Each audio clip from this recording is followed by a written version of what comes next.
What time is it? It's Packard folks at time. Hat? Check. Shirt? Check. Pants? Optional. Mug? Double check. Check us out at cafepress.com/PackardPokesat where you can get all this great merchandise and more. Do you like Packard Pokesat and want to hear it on demand and on the go? Download the free app today at Stitcher.com. Available on iOS, Android, Nook, and iPad. This is Packard Pokesat, and I'm poking at your news.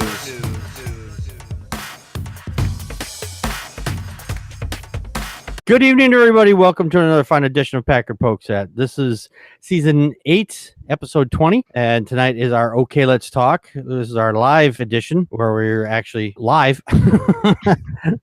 The last few months is better.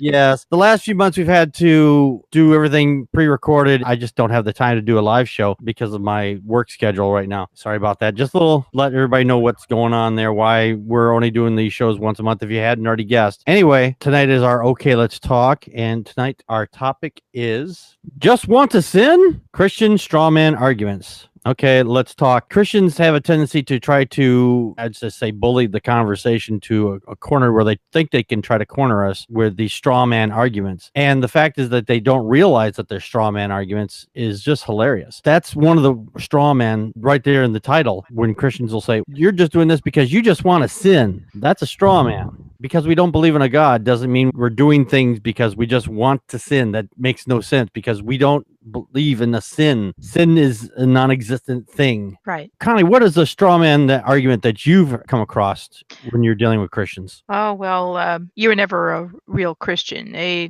guess, would be one. You can't have morals without God. And I think that that's because they believe absolute morals come from a creator. And so, again, we come into that sin problem. That's something I puzzled today as I was thinking about it. I'm like, well, gee, I don't really do this anymore. You know, it's been a while. And I don't encounter a lot of arguments in my daily, just running around. You know, the fact is that straw man is a subset of the red herring fallacy because it's an argument that attempts to divert your attention from the real issue. Right. And it was interesting because I actually saw a website and said, oh, well, a straw man is sort of like, it used to be that, you know, if you were practicing like fencing or boxing or whatever, you might have a straw man or a dummy there, and it's much easier to practice your attacks against something that's just going to stand there. Mm-hmm. Instead of actually talking about the issue at hand, they will rephrase something or redirect your question, basically, if you have asked a question, or they'll attack a straw man atheist because we all just want to sin, or what happened to you, it must have been something, you're angry at God.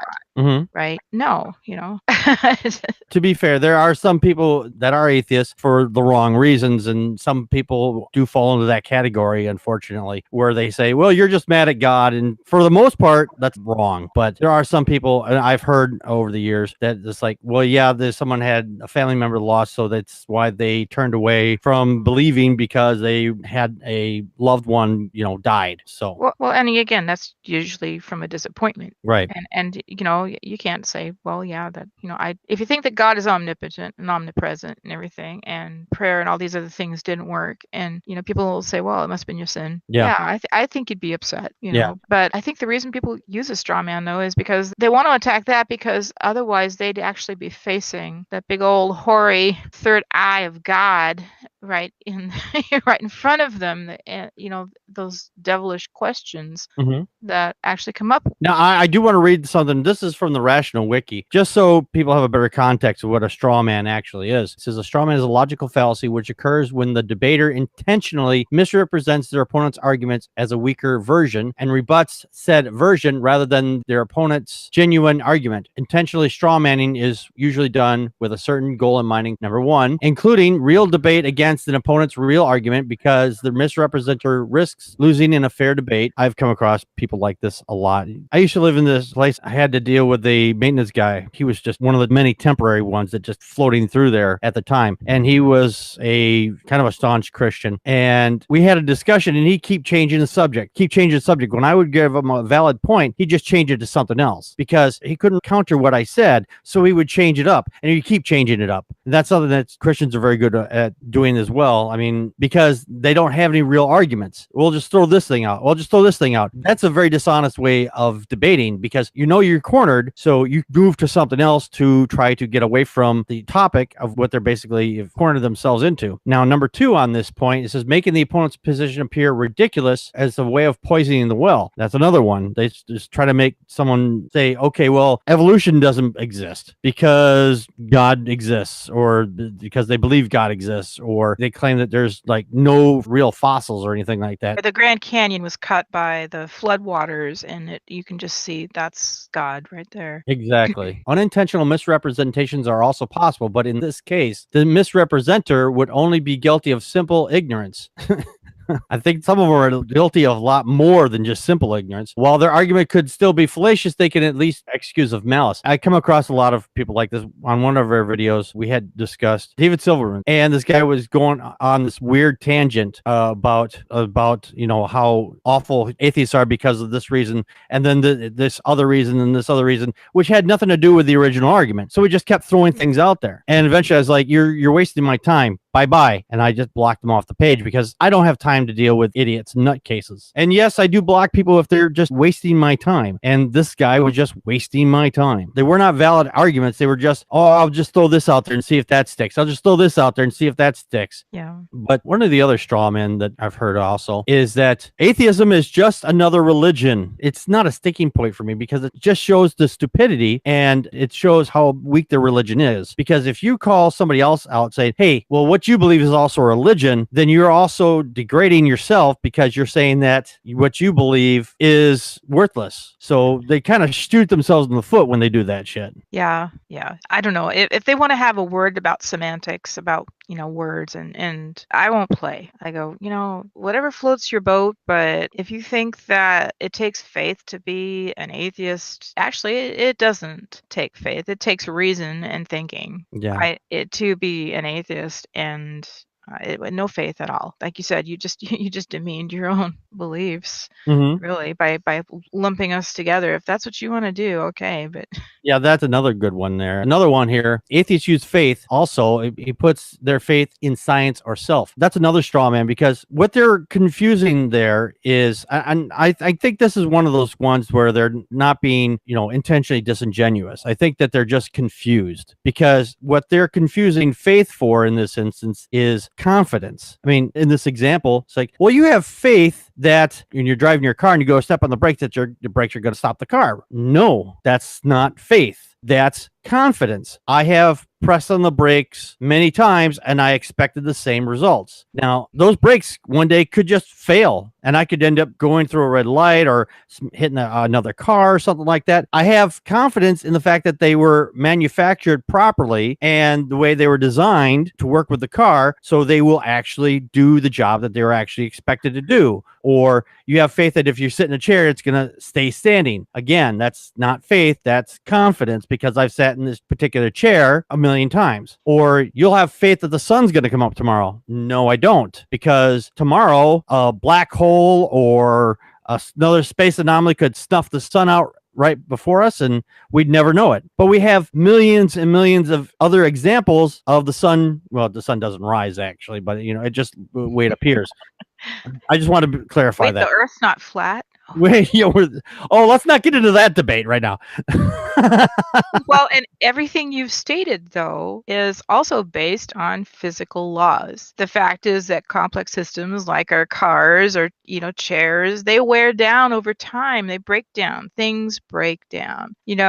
Things wind down. It's just how it is. And so everything they want to say, oh, you just have faith. I go, well, no, and even things like, well, the sun's always come up. It'll always come up. And I go, well, yeah, in my short lifespan here on Earth, if all I have to look at is the 60 to 120 years that I live and the sun's always come up, I could always assume that it's always come up before and it's always come up again. And, that's just how it's always been. No, it hasn't always been like this. The Earth has actually reformed several times, and we don't know that because of religion. We don't know that because of the Bible specifically. We know that because scientists have dug down in the Earth and looked out in the skies and looked out in the universe and done the math Mm-hmm. Yeah, because if we just took it on what the Bible said, then God proved it, and it was like only 7,000 years ago, 6,000 years ago that it happened, and he's going to undo it one day, and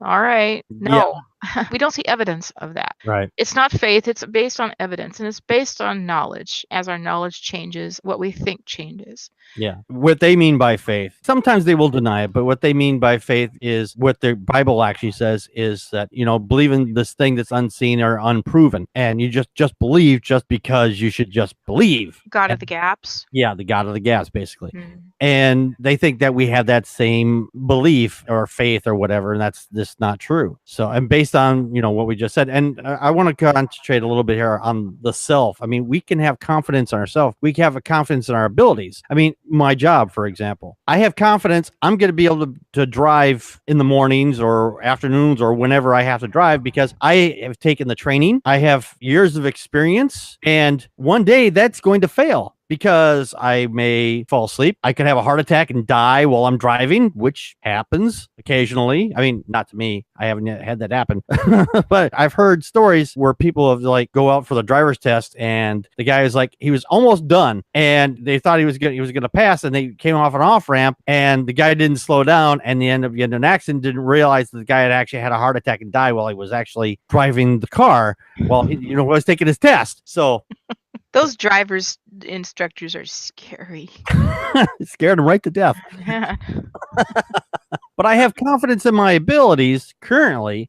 I mean, one day that may falter. I may have an accident someday, and this is something that worried me. If I had a certain type of accident, I would say, you know what, I am not going to do this anymore. I will not step behind the wheel of another vehicle because I don't have confidence in my ability. Or myself, for that matter, any longer. So that's not a matter of faith. That's just a matter of confidence in yourself. And we had mentioned the stuff about science and technology and whatnot. Now, another one here, which is really stupid, I think. It says, atheism declares that there is no God. No, that's the number 7 on the Dawkins scale. If you're not familiar with that, you can just Google Dawkins scale. There are some atheists that will confidently say that there is no God. For the most part, for most of us, and myself, I'm like at 6.9. I don't claim that there is no God unless I'm pushed into that corner where I'm dealing with some nut job. I will say that once in a while, but just to piss them off because they were claiming at the one level that there is a God and that they think that they can make that claim without any pushback, and which I always hold their feet to the fire, which they keep trying to change the position of what's going on. So anyway, but generally, no, we do not declare that there is no God for the most part. We see no proof that there is Right. an all-powerful being or beings. And I've been asked before, so if we had proof, if we kicked over all the philosophical and religious rocks in the universe, knowledge, we can't find God. Oh, look, in the last can of tomato soup, one of my favorite Warner Brothers cartoons with the gophers, the last can of soup is where the gopher was, the friend was, Mm-hmm. and it says, well, I wasn't in the last can. I was in the first can. You just started at the wrong end. Well, whatever. But what would you do? I said, well, gee, if there was concrete evidence of a powerful being like a god or gods, then yeah, I'd have to say, oh yeah, that's real. Whether I worship it or not is another question. Yeah, that's another one. So I'm looking at a list here too. It says atheism, robs you of hope and offers emptiness. I've heard that one before too. Yeah. What's your hope? If you don't have heaven, if you don't have the love of God, then you have no hope. And that's like, wow, I've actually been accused of that. It's like, why are you trying to take away people's hope? It's like, that's not a thing. I'm not taking anybody's hope. I just don't believe in a God that does not take away anybody's hope. I mean, anybody can have hope. People who don't believe have hope. I mean, I hope that on my way home that some nutball is not going to go careening through a red light and crash into me. I hope that doesn't happen. I hope that when I get home, I find my house still standing, but I take precautions, make sure the stove is turned off, make sure that nothing is flammable near anything that could catch on fire. So I have confidence that I've left the home in a state where I come home where it's hopefully still be standing. But there's always that 1% chance, no matter how slight, that I could come home to a burning inferno. While we are poking at your news, you can poke us at Facebook and Twitter, or poke us with an email at ppapodcast@gmail.com, or leave us a message at 662-709-PPAP. Enjoy the show? Help support us at patreon.com/PackardPokeset. Or look awesome by buying something at cafepress.com/PackardPokeset. No money, no problem. You can help us by sharing the show with friends and rate us on iTunes and Stitcher. For everyone that shares and rates us, you kick ass. The Atheists, The Bible. and No Wardrobe, the podcast. Wait a minute. No wardrobe? You mean we're going to be naked while we do this? Well, seeing how I'm an atheist and I'm reading the Bible, and since clothes are flammable, Fired! I thought it might be a good idea to take them all off first. Naked or not, follow along as we read, analyze, and try to keep you from falling asleep as we go through this boring-ass book. Find us on iTunes, Stitcher, and Spreaker. Who knows? We may even be on YouTube someday.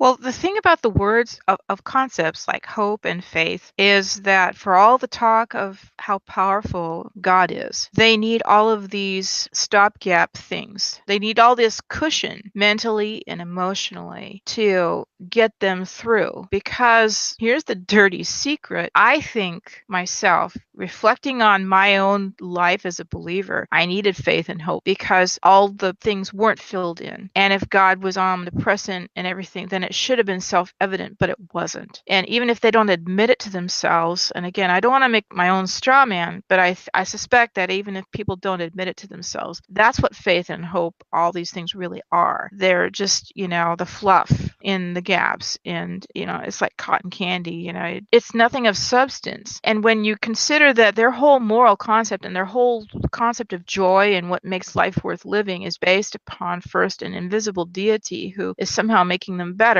is their magic feather like in Dumbo. And when you think about the whole goal is for some afterlife, which again, I'm not going to argue about afterlife because I don't know. I don't remember anything from the womb. Mhm. And so, but I know I existed somehow. So I mean, maybe that's just a panacea that I throw to people, but I go, look, I don't know, because I'm not afraid of saying I don't know. Yeah. So, and anyway, their whole idea is that I want to keep on existing beyond what I know is going to be this physical death. And I need God to exist for that. And I need God to exist so I know that I'm going to be good. That one always makes me scratch my head because Christians often do not act like that. They believe they have to do the right thing because they think that if they don't, then it's going to piss off their imaginary sky wizard and that's going to send them to a burning place. That shows how horrible your morals really are. Yeah. Oh, yeah. It really, well, and how scary. I mean, honestly, these people who are so entrenched in religion, I really think they're very much afraid, but I don't want to, I might be digressing from the topic. So I don't mean to do that, but yeah. And and again, the whole, your life must be so empty because you don't believe anymore, no, actually my life is more filled with purpose because I'm not living just for what is beyond this. I realize that everything that I do here and now is what's most important. I don't need another being to help me be good. Mhm. That's a choice that I'm making here and now. I have more agency now. I don't know about anybody else, but that's what I know for myself. Yeah. And I think being thrown strawman arguments at me has done is to help me to remember not to do that myself. Remain, I guess, humble and just say, well, this is what it's like for me. I don't know about everybody else. I'm not going to speak for anybody else, but this is what it is for me. And I feel I'm a stronger person. There's a lot more that I have to deal with too, but I don't have the pat answers. Yeah.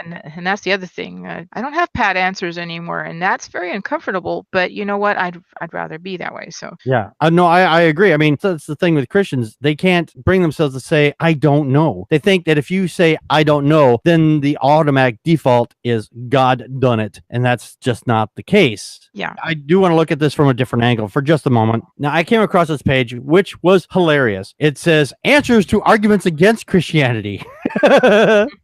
Google that one. You'll have yourself a ball. The first one is, and he thinks this is a straw man, it says the problem of evil. If God is all powerful and he is all good, meaning he would remove all evil to the extent of his power, then evil should not exist. And he seems to think that this argument is a straw man. No, it's not a straw man. That's a good question, actually. If your God is all powerful, then your God could have removed evil right away. Now, I've heard this said by, I think, Matt Dillahunty, is the fact is, and I'm throwing a name around. That's nice.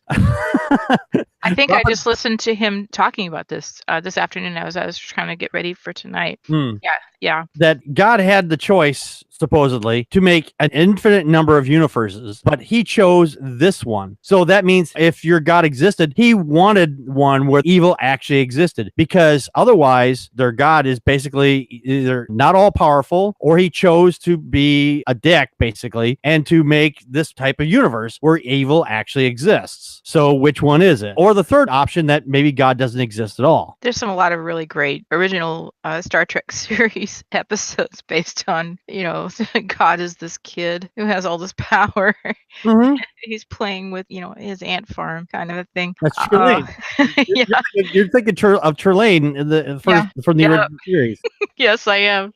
It's just, again, all this power. And you're right. This is an excellent question. It's not a straw man, because the assertion is stated in this first sentence, because they'll say God is all powerful. He is all good, And so, okay, well, if that's true, all right, well, let's just accept the premise that that is true. Then that would mean that he would remove evil if he can't have, and especially if he can't have evil in his presence, wouldn't he remove the evil in the first place? Yeah, no, Christians will say that. They say, well, atheists or anybody who's any other religion can't go up to heaven because he thinks that these people are evil and he doesn't want evil in his presence. So why would he even have evil here on earth? I mean, if your God created everything, he created evil. And it even says God created evil. And the response is, well, God wanted man to choose. God didn't want slaves. Yeah, right. God didn't want slaves. He wanted people to love him willingly, and so he gave free will. Except for, and I love that argument. That's a great one, where they say, well, God wanted to make sure you had a choice. Well, the choices are believe or burn. Exactly. That's not much of a choice. That's like saying, okay, I'm going to hold a gun to your head. Now give me $100. If you don't give me $100, I'm going to kill you. Do you want the angel food cake or do you want extra crispy? I know, exactly. Exactly. Pointless. I know. And it's kind of, and if you bump down to question 3, if a sovereign God exists, man is determined and not free. If God is all knowing, all powerful, and he already knows, and that's what the Bible states. And okay, there's probably a scripture that contradicts it, but God knows who's going to be accepted into heaven. So sounds more like the Publishers Clearinghouse pitch or something. When I had mentioned about, let's just say God created the universe for this example. That's right. This is the universe that God created. And if he's supposed to be all-knowing, he knew everything that was going to happen to me before I was born and what happens to me in my life and after I die and where I go. So according to their own beliefs, that their God already knew where I was going to go after I died, before I was even born. So their God is an asshole because your God set me up to become a furnace burner. I mean, that's an asshole right there. That you're setting something up to fail automatically. You didn't have a choice in the matter because your God is already made all those choices. So heaven is fueled by recycling. We're stoking the fires for the heavenly hot tubs. Okay. Sorry. No, I try to explain it to him in simple terms because some Christians are pretty simple. I put it to him like this. It's like, imagine a train. It's got a set of tracks. Train can go anywhere, but it's got to stay on that track, right? Right. So it can either go forward or go backwards, but it's got to stay on that track. The train doesn't have free will to leave the track on its own. I mean, yes, train accidents happen, but once it does, it doesn't go any much further than from where it fell off the tracks. It takes an outside incident for that to happen. Though. Exactly. Yeah, exactly. The tracks fail or the train gets blown up, whatever it is. But the thing is, though, if it wants to go anywhere, it has to stay in those tracks. And this is what they think that their God has done, is set everybody on the train tracks of life. And their God is going to say, you're going to go here or here. So no matter where we go or what we do, then their God has already made that determination according to them. So there is no free will. Like what Calvin, there's once saved, always saved. No, you can lose your salvation. There's so many flavors of belief within the Christian community, and it's actually quite divisive. Yeah. So it does depend on who we're talking to, what camp they're in, how they'll respond respond to that unless you really pay attention to this, or unless you are once believers like Packard and I. You really you would know that, I guess. Yeah. That there's all these different philosophies, but yeah, number 4 here on this list is pretty awesome too. Yeah, the Inquisition, witch trials, crusades, etc., where Christians unjustly killed others. Now, he thinks this, again, this is by a guy named Mike Warren. He seems to think this is ad hominem. That's not a straw man. Well, it kind of is. The way, what his answer is actually straw man, because he says, just as Marxist philosophy is not invalid simply because some Marxists have acted inconsistently with Marxism. So the Christian philosophy of life is not untrue because some Christians have acted in an unchristian manner. Who determines who's Christian and not? That goes into No True Scotsman, obviously. No True Scott, yeah. I gotta say, well, for a second there, I thought he was gonna talk about Nazis. I know, it's like right in there. It's right in there. I didn't throw those people in ovens. I mean, neither did I. But oh gosh, that's a beautiful illustration there. that one is just so bizarre. I mean, it really Well, I is. suppose there might be some people. Well, it depends on what you're talking about. Each one of those two, somebody might say, well, that was the Catholic Church or that was Protestant. You encounter the same thing too when you talk about the Old Testament. Well, you want to judge homosexuals, you want to do all this, but guess what? In the Old Testament, in the commandments, and not this is 10, but the 10,000 commandments, you're not supposed to mix fabrics, you're not supposed to eat shrimp, you're not supposed to have pork, and blah blah blah. And he says, oh, but Jesus made that all different. It's okay now, and again, they try to dodge it, and I'm like, no, we're talking about actual scripture, people, because there's not consistency. And so, like you're saying, these questions that this guy I want to say Mike Warnke, and I know that wasn't right, Mike Warren, he's proposing are based on the incongruities that we find in the scripture or in the things that they say about scripture. Yeah. Oh, the next one, begging the question. We'll skip that one because it's really kind of stupid. Okay. But the other one he thinks is a straw man here is, I'm not going to say it's a straw man because it's kind of a good question, but it's kind of a joke question because we know Christians can't answer this and nobody can really. It's kind of absurd, but I mean, it has its own points. If God is all powerful, could he create a stone too big for an all powerful God to lift? Trixie Hobbitses. It's actually a kind of a good question, but it's kind of a joke question at the same time because it's a self-contradictory statement, basically. If your God is all powerful, obviously it can't create something that's too big for itself to lift. Otherwise, then your God is not all powerful. So it's like a catch-22 type thing. But there's no seriousness to that thing. It's just a little poke in the eye. It's like, oh, well, your God is apparently not all powerful because of this one inconsistency. Yeah, so, and there is a word for it. I was laughing before the show. I said, oh, that's like a riddle. I know there's a word for this kind of question. It is just a mind exercise, but it's not a straw man. I don't really think that's a sincere straw man. Yeah. It's definitely not a sincere straw man. We had a comment from the real Paul Marshall. Thank you, Paul. He says, what does it have in its pockets? It's, if you don't know where that comes from, then I have no hope for you. Here's your sign. Here's your sign.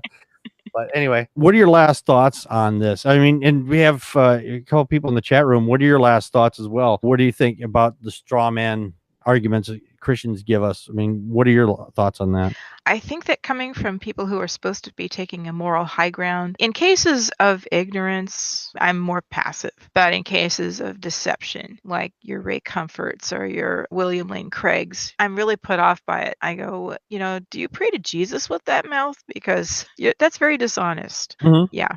No, and I'm not falling for your huckster crap. Go sell your coat of many colors somewhere else. Yeah, and myself, I mean, because I've been so busy, I haven't had the chance to debate anybody in the last several months. But from the stuff I have had done in the past, the fact is that they throw these straw men out constantly, and they try to muddy the water of what we're talking about. Again, they're just trying to throw whatever they can, what they think is going to stick, because they know that their arguments have no merit. I mean, they might be able to get somebody who isn't as the sharpest tool in the shed to believe what they're believing, or they're just they think they've made a convincing argument and someone isn't knowledgeable enough to refute it, so they just kind of fall along with the straw man. And I do want to mention, since you had mentioned people strawman atheists like in the movies, like that God's Not Dead movie, which was a horrible movie. Oh yeah. That one was just completely strawman atheist right there. I mean, the fact is that, you know, you had the supposed atheist who was actually played by a Christian. I mean, you can do that,